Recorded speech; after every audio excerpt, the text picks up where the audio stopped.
Eu tenho a percepção clara de que o Banco Central está passando pelo seu primeiro teste de fogo, de tentativa de interferência política. Presidente, eu fico pensando, eu tenho mais de 20 anos de vida pública, eu nunca tinha visto um presidente da República abrir mão de poder, porque também nunca tinha visto um presidente da República sentar naquela cadeira e não ter apego ao poder, não ter apego à cadeira e querer o melhor para o seu país. E, em função disso, junto com essa casa, com o Congresso Nacional, aprovada a autonomia do Banco Central, ele se mostra resiliente, o grande diferencial para que o Brasil hoje não tivesse em situações muito próximas ao que nós estamos vendo, infelizmente, na Argentina, a nossa vizinha aqui.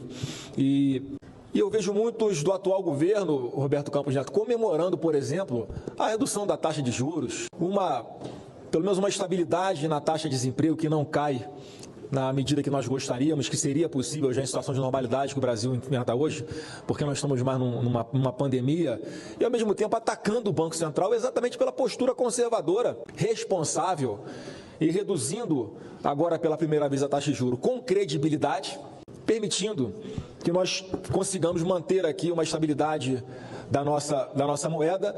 E também eu fiquei muito feliz, presidente Campos Neto, pela sua fala, que é muito clara.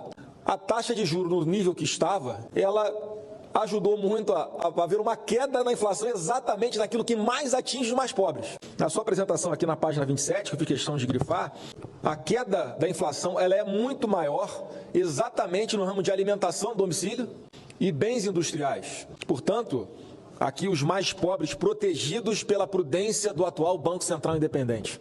Porque se nós tivéssemos um aloprado na cadeira que o senhor ocupa hoje, por indicação política, amando do que pensa hoje o atual governo, eu não tenho dúvida que a inflação tinha explodido nesse Brasil.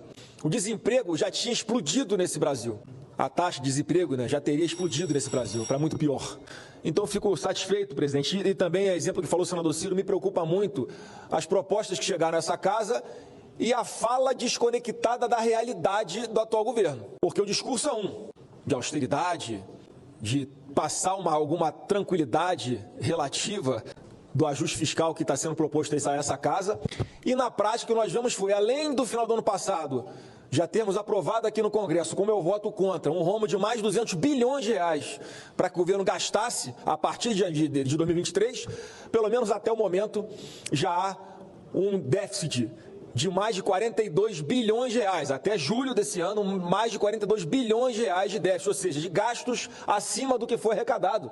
A prática está mostrando que esse governo gasta descontroladamente. Aqui entra a minha pergunta, porque eu acho que a gente tem que batalhar aqui sim por uma reforma tributária que seja neutra, ou que seja neutra complementando, seja neutra para todos os setores. Porque o setor de serviços, por exemplo, alguns segmentos que pagam em torno de 14, alguma coisa por cento de impostos, vai passar a pagar 38, 39, quase 40%, inviabilizando esses segmentos. Então, são pontos de atenção que nós vamos ter que ter aqui na discussão, junto com o nosso relator, senador Eduardo Braga. E a pergunta que fica é a seguinte, presidente, para concluir. Com os sinais que nós estamos vendo, o Banco Central vai conseguir manter essa tendência de queda de juros, com os sinais claros que nós estamos vendo de descontrole fiscal, de aumento das despesas acima do que o nosso país arrecada hoje? Em outras palavras, se o governo Lula não fizer o seu dever de casa, o Banco Central vai conseguir fazer alguma mágica para que as taxas de juros continuem nessa tendência de queda? Obrigado.